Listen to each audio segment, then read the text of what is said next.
Chunk One. Si j'avais eu mon mot à dire, ils auraient tous été renvoyés en Russie ou dans un autre endroit désagréable. Tout le monde connaissait Robert Taylor et Clark Gable comme les Golden Boys de la MGM. Ils partageaient le même studio, le même succès et ont même porté le cercueil l'un de l'autre. Mais il y a eu un moment qui a presque détruit leur amitié à jamais. C'est arrivé pendant les années de guerre, lorsque les stars d'Hollywood étaient censés servir leur pays. Ce dont Taylor a été témoin ce jour-là lui a fait perdre tout respect pour l'homme que tout le monde appelait roi. L'histoire est restée enfouie pendant des décennies parce qu'elle aurait détruit la réputation de Gable. Mais la vérité sur ce qui serait réellement passé a finalement éclaté et a changé tout ce que les gens pensaient savoir. Spangler Arlington Brew est né le 5 août 1911 dans la petite communauté agricole de Philly, dans le Nebraska. Le nom seul est devenu un défi dès le départ. Il venait de son père, Spangler Andrew Brew, un fermier devenu plus tard ostéopathe. À l'école, les professeurs butaient sur la prononciation et l'appelaient souvent Arlington ou Harley, juste pour éviter de prononcer le nom complet. Le son allemand a rendu la vie encore plus difficile pendant la Première Guerre mondiale. Lorsque le sentiment anti-allemand était fort, les enfants se moquaient de lui et il se sentait souvent comme un étranger. Sa mère avait choisi ce nom pour honorer un parent éloigné, mais cela n'a fait que rendre les premières années de son fils plus difficiles. La musique était sa première passion.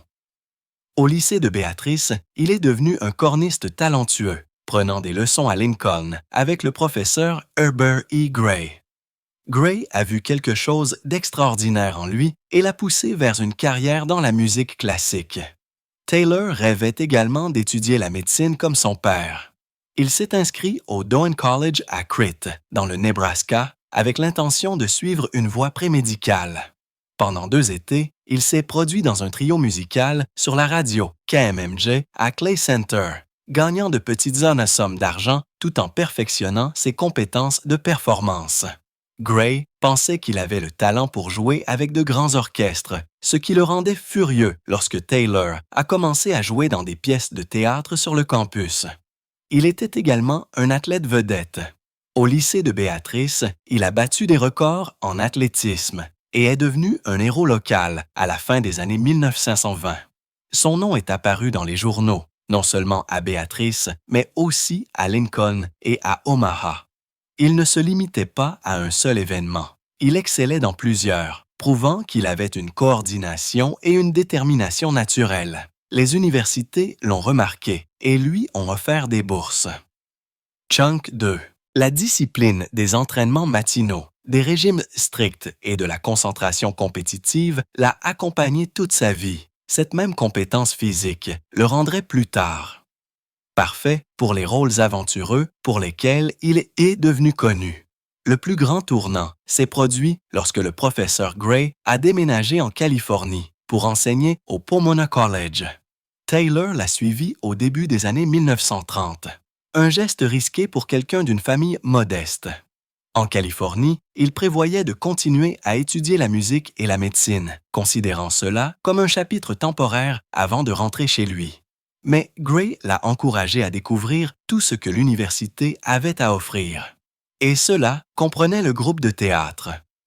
Son apparence frappante et sa présence scénique naturelle étaient impossibles à ignorer. Bientôt, il jouait dans des pièces de théâtre, même si Gray craignait que cela ne l'éloigne de la musique. En 1932, alors qu'il jouait le rôle du capitaine Stan Hope dans une production de Journey's End au Pomona College, Taylor a attiré l'attention d'un découvreur de talent de la MJ. Le découvreur lui a offert un contrat commençant à 35 $ par semaine. C'était un petit début, mais il allait devenir l'une des carrières les plus réussies d'Hollywood. Lorsque la MGM a pris le contrôle de son image, la première chose qu'elle a faite a été d'effacer son nom de naissance. Spangler Arlington Brew avait disparu, remplacé par Robert Taylor. Louis B. Mayer et Ida Coverman ont pris la décision sans lui demander son avis. Ils ont dit que le nouveau nom était plus fort, plus américain et qu'il vendrait plus de billets. Pour Taylor, c'était le début de la perte de morceaux de lui-même. Il s'est ensuite demandé s'il restait quelque chose du garçon du Nebraska. Son apparence lui a apporté la gloire, mais aussi des ennuis. Ses traits parfaitement équilibrés, ses yeux bleus et sa carrure athlétique le rendaient presque trop beau. Le public masculin le considérait comme trop joli et des rumeurs sur sa vie personnelle ont commencé à circuler. La MGM, lui, a confié des rôles aux côtés de femmes plus âgées et puissantes comme Greta Garbo et Barbara Stanwyck, ce qui n'a fait qu'alimenter les rumeurs. Taylor n'aimait pas cette image. Il se sentait piégé. Il voulait être respecté pour son jeu d'acteur, pas seulement pour son visage. La MGM a décidé de changer son image. Ils lui ont confié des rôles plus durs comme Billy the Kid et les rugissements de la foule. Le département du maquillage a travaillé à rendre ses traits plus rudes. Les photos publicitaires le montraient dans des situations difficiles, torse nu, en sueur et souvent dans des scènes de bain. Chunk 3. Ils l'ont même entraîné à marcher, à parler et à bouger différemment. Le but était de lui donner l'air d'un homme dur. Mais d'une certaine manière, cela a rendu son image encore plus artificielle. À la fin des années 1930, son salaire avait atteint 5 000 $ par semaine, contre les 35 $ qu'il gagnait au début. Mais il y avait des conditions. Son contrat avec la MGM a duré 25 ans, plus longtemps que n'importe quelle autre star à l'époque. Le studio décidait de chaque rôle qu'il jouait, le faisant passer de premier rôle romantique à héros d'action en passant par star du western à sa guise. Il n'a jamais refusé un rôle. Les initiés de l'industrie disaient qu'il était si fidèle à la MGM que cela le rendait parfois ennuyeux pour la presse. Il devait également répondre non seulement au studio, mais aussi à sa femme, ce qui laissait peu de place à la liberté personnelle. Sa percée est survenue en 1936 avec Camille, où il a joué aux côtés de Greta Garbo. Il a joué Armand, le jeune homme amoureux de son personnage tragique, Marguerite. Les critiques l'ont encensé, notant qu'il était meilleur que prévu dans un rôle aussi exigeant. Le film a rapporté 2 842 016 $ et a prouvé qu'il pouvait jouer avec profondeur. Garbo l'avait initialement trouvé inexpérimenté, mais elle a fini par respecter son dévouement. Camille est devenu l'un des grands films romantiques de son époque et a finalement montré au public que Robert Taylor était plus qu'un joli visage. Lorsque Barbara Stanwyck a épousé Robert Taylor le 14 mai 1939, Hollywood n'arrêtait pas d'en parler. L'écart d'âge n'était que de 3 ans, mais à cette époque, c'était suffisant pour susciter des chuchotements dans tous les studios. Barbara avait 31 ans, un âge que l'industrie qualifiait souvent de vieux pour une actrice principale. Taylor avait 28 ans, le beau garçon de petite ville du Nebraska, qui était devenu le cœur à prendre parfait de la MGM. Barbara avait déjà été mariée une fois, possédait son propre ranch et était connue comme une star forte et indépendante. Taylor, en comparaison, apprenait encore les voisins d'Hollywood. On ne parlait pas seulement de leur âge, il s'agissait de savoir qui détenait le pouvoir. Les gens plaisantaient en disant qu'elle volait le berceau. Certains l'ont même appelée une figure maternelle pour lui.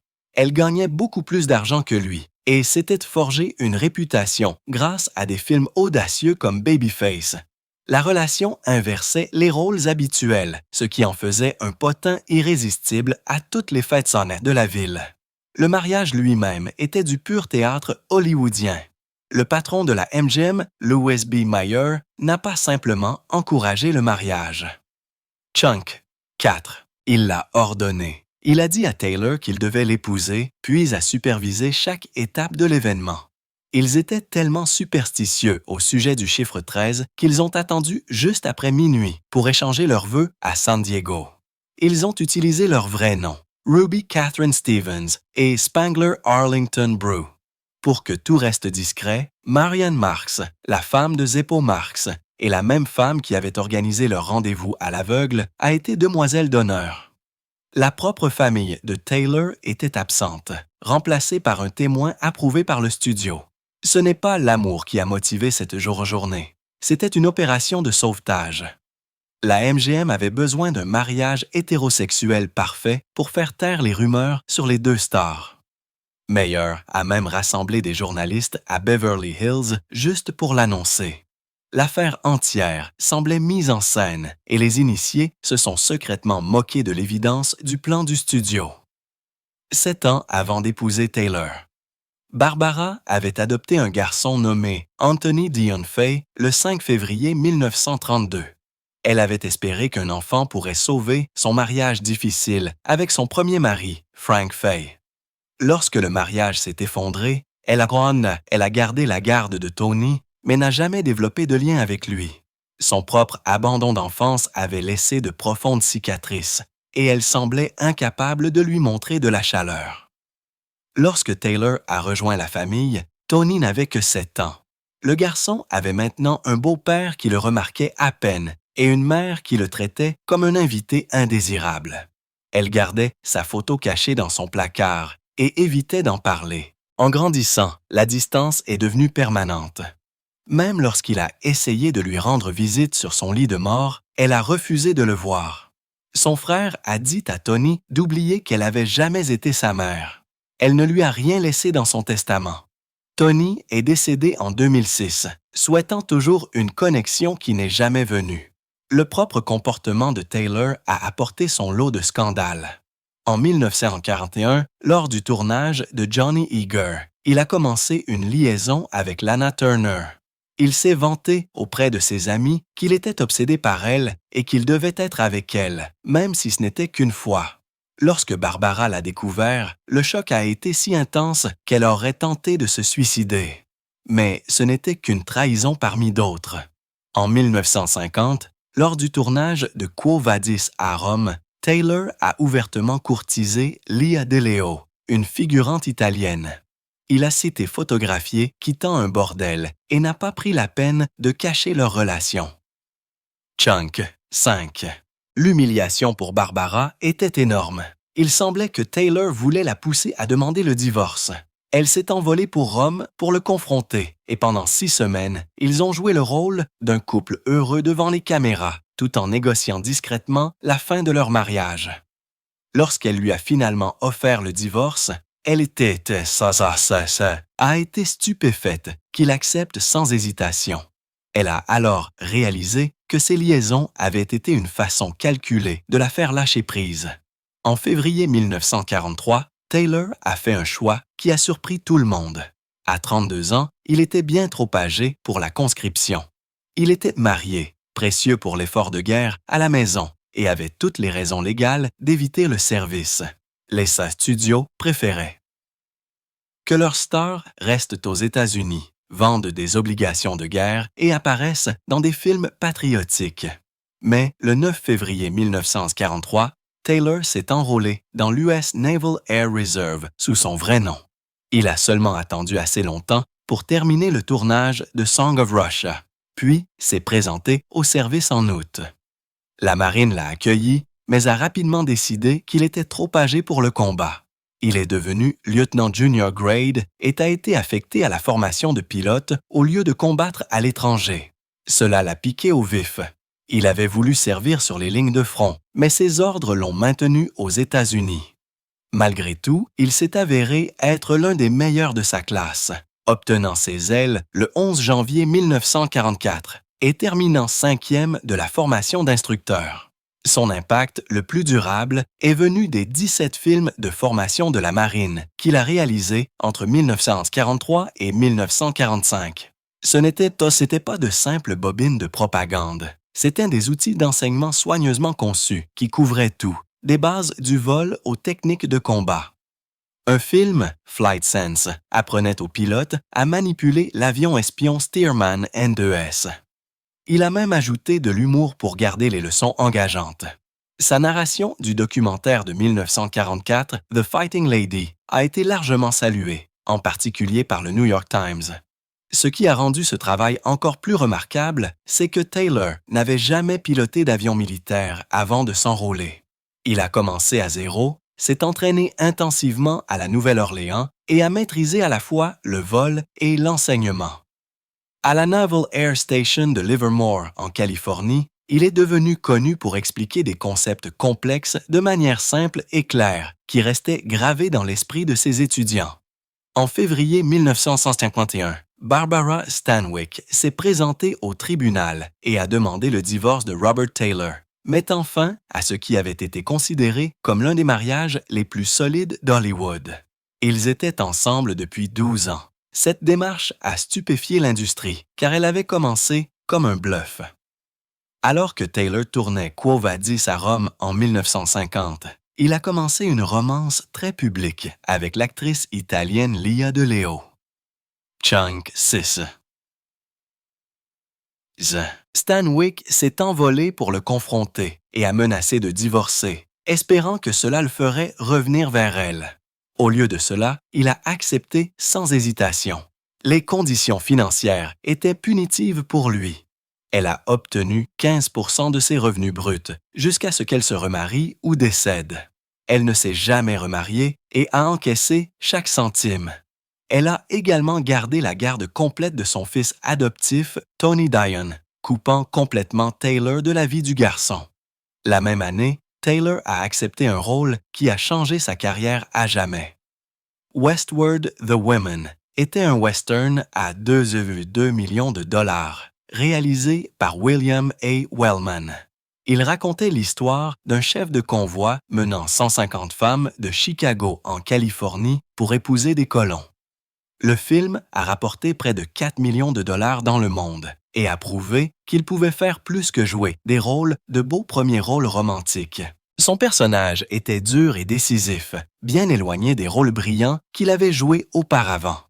Le film a résonné de manière inattendue. Des décennies plus tard, un village espagnol inspiré du film a organisé son propre convoi de femmes menant à 33 mariages. La même année, il est retourné à Rome pour Quo Vadis, le film le plus cher de la MGM à ce jour. Il comportait un nombre stupéfiant de 32 000 costumes et mettait même en vedette une jeune Sophia Loren en tant que figurante. Taylor a joué Marcus Vinicius aux côtés de Deborah Kerr. Le film a rapporté 11,43 millions de dollars aux États-Unis et au Canada, plus 9,44 millions de dollars à l'étranger, sortant la MGM de ses difficultés financières. Il est devenu le film le plus rentable de 1951 et a confirmé Taylor comme plus qu'une simple figure romantique. Sa relation avec la MGM était cependant compliquée. Il était sous contrat depuis 1933, ce qui en faisait la dernière grande star de l'âge d'or du studio à être encore lié à un tel accord à la fin des années 1950. Pendant des années, le patron du studio, Louis B. Mayer, a maintenu son salaire plus bas que celui des autres grands non-noms, jouant sur la loyauté et la gratitude de Taylor. Au milieu des années 1950, Taylor a commencé à se concentrer sur les westerns, son genre préféré.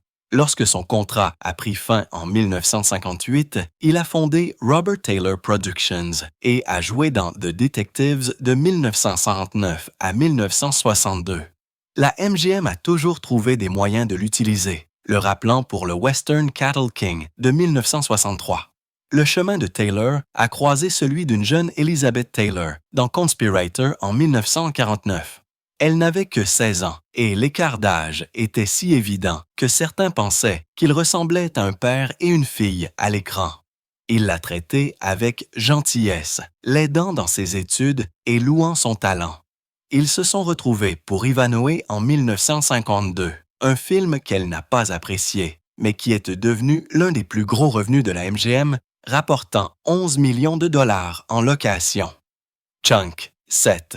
En 1952, la MGM a organisé une rencontre entre Taylor et l'actrice allemande Ursula Thiès. Ils se sont rencontrés au Coconut Grove.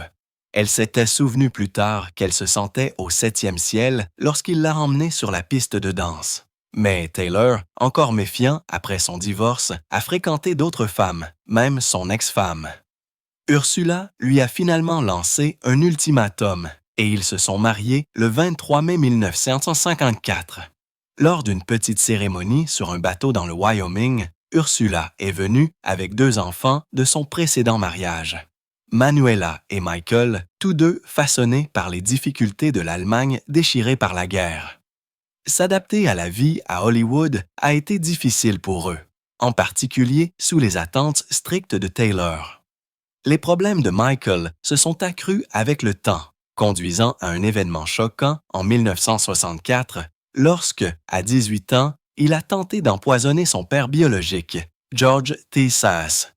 Il a été reconnu coupable et envoyé dans une maison de correction pendant 1 an. Taylor et Ursula ont ensuite eu 2 enfants à eux, un fils, Terrence, en 1955, et une fille, Tessa, en 1959. Ils ont construit une maison chaleureuse dans un ranch de la vallée de San Fernando. Des amis les ont décrits comme un couple affectueux. Tessa se souvenait de son père comme d'un homme enjoué et aimant, pas de la figure stoïque que les gens voyaient à l'écran. Robert Taylor a pris un risque en 1959 que de nombreuses stars hollywoodiennes auraient évité. Il est entré à la télévision à un moment où la plupart des acteurs pensaient que c'était en dessous d'eux. Cette décision a choqué ses pairs. Pourtant, sa série The Detectives lui a donné raison.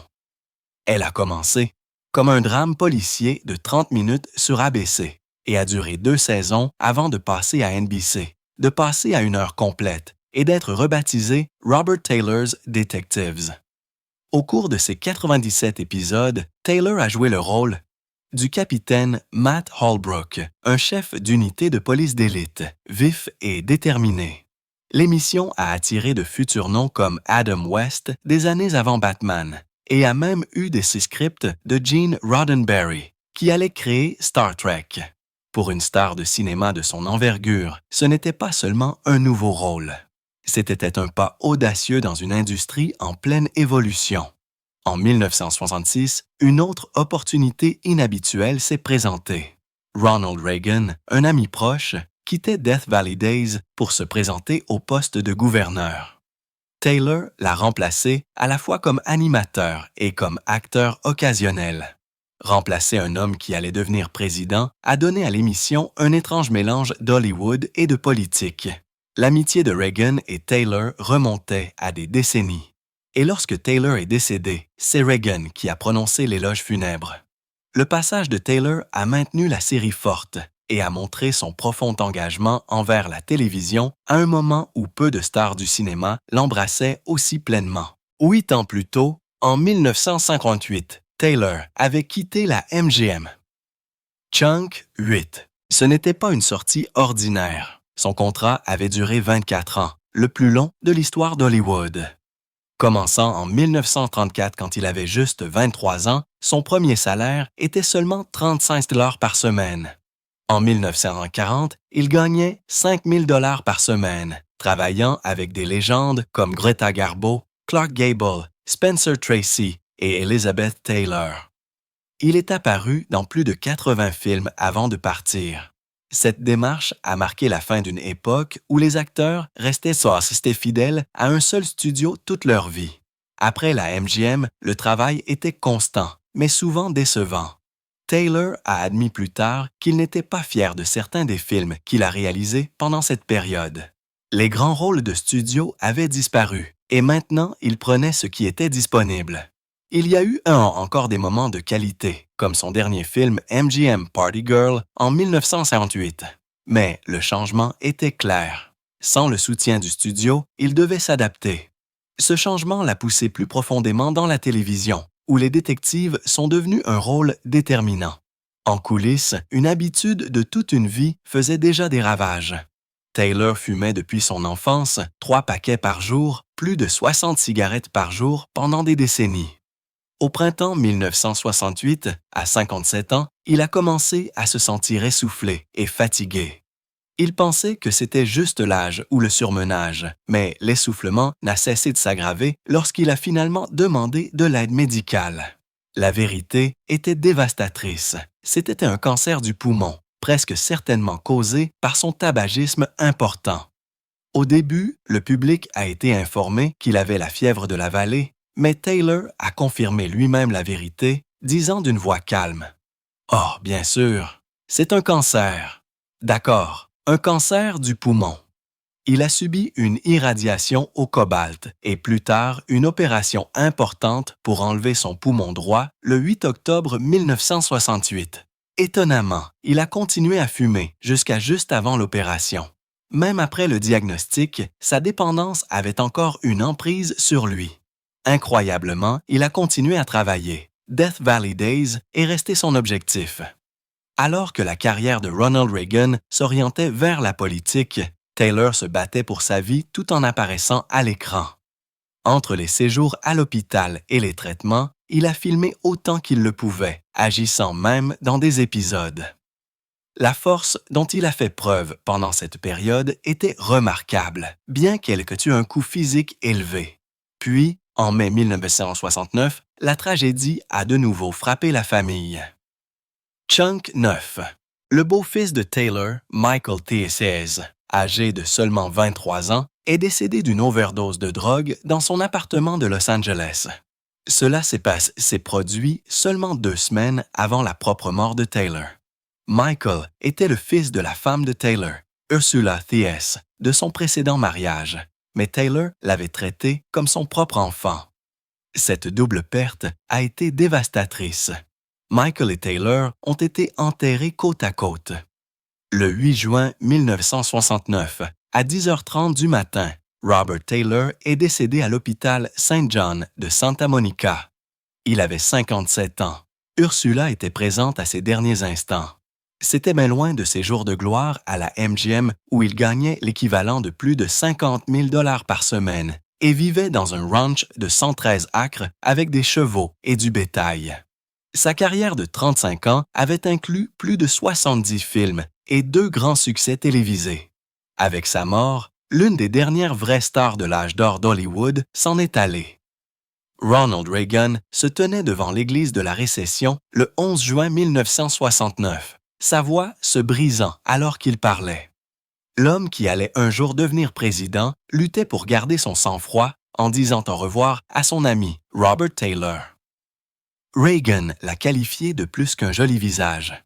Il a parlé d'un homme qui respectait son métier, qui le maîtrisait et qui se comportait avec une dignité tranquille. Le moment était si fort que l'audio repose maintenant dans la bibliothèque présidentielle Reagan, une pièce préservée de l'histoire politique et hollywoodienne de la Californie. Leur amitié s'était forgée dans les cercles conservateurs du vieil Hollywood, et ce lien s'est étendu à la vie politique de Reagan. Dans son hommage, Reagan a dépeint Taylor comme l'incarnation même de l'intégrité du Midwest, un homme dont le décès a laissé un vide dans une industrie qui perdait déjà sa vieille garde. Taylor avait autrefois été là pour une autre légende.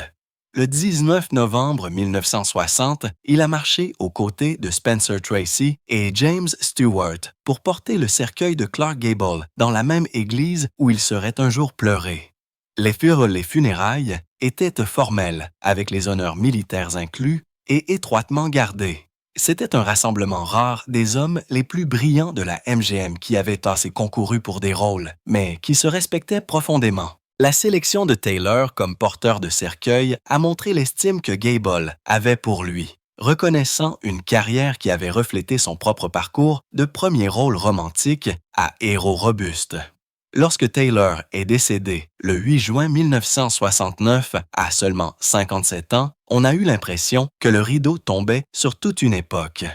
Ces 24 années sous contrat à la MGM ont constitué un record qui ne serait jamais égalé, s'étendant de 1934 à 1958. Il avait survécu à des titans comme Gable, Tracy, Katharine Hepburn et Joan Crawford, observant le système des studios se lever et s'effondrer. Au moment de sa mort, l'industrie se tournait vers la nouvelle vague d'Hollywood axée sur les réalisateurs. Sa mort n'était pas seulement la perte d'un homme, mais l'effacement d'un système qui avait construit des stars à partir de rien. Le coup a été encore plus dur pour sa femme, Ursula. Chunk, 10. Seulement 2 semaines plus tôt, le 26 mai, elle avait retrouvé son fils Michael mort d'une overdose de drogue. Il avait 24 ans. Michael avait eu une vie difficile, ayant même purgé une peine pour avoir tenté d'empoisonner son propre père. Ursula ne l'a jamais dit à Taylor, qui perdait déjà sa bataille contre le cancer du poumon. Elle a organisé les 2 funérailles seule, ce maintenant pour ses enfants survivants.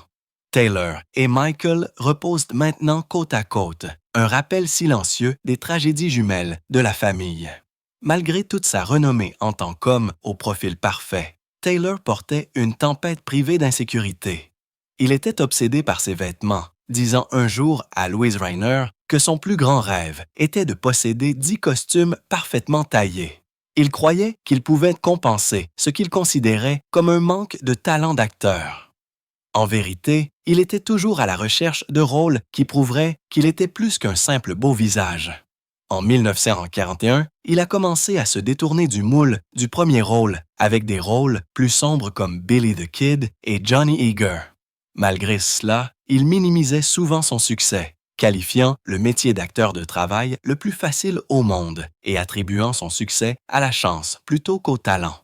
Son service en temps de guerre a montré un tout autre aspect. À 32 ans, il a rejoint la réserve aérienne navale, désireux de servir au combat, mais on lui a dit qu'il était trop vieux pour servir à l'étranger. Au lieu de cela, il a consacré son énergie à la réalisation de 17 films de formation de la marine, travaillant comme instructeur de vol et narrant le documentaire de combat The Fighting Lady. Il voulait le danger, mais la main protectrice d'Hollywood l'a maintenu aux États-Unis.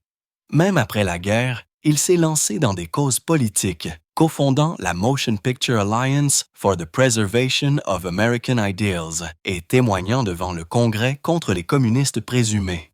Cette position lui a coûté financièrement lorsque ses films ont été interdits dans certaines parties de l'Europe. Mais il a refusé de plier. Malgré les rumeurs et la politique qui l'entourait, Taylor accordait avant tout de l'importance à la loyauté. Son amitié avec Jack Benny a duré des décennies et il est resté proche de Reagan. Même son ex-femme, Barbara Stanwyck, qui a reçu une part de ses revenus après leur divorce, est venue à ses funérailles. Il a maintenu des liens professionnels forts avec les réalisateurs en qui il avait confiance et a entretenu des amitiés avec des personnes dont la politique s'opposait à la sienne, notamment Humphrey Bogart. Dans ces dernières années, il a repris l'animation de Death Valley Days de Reagan,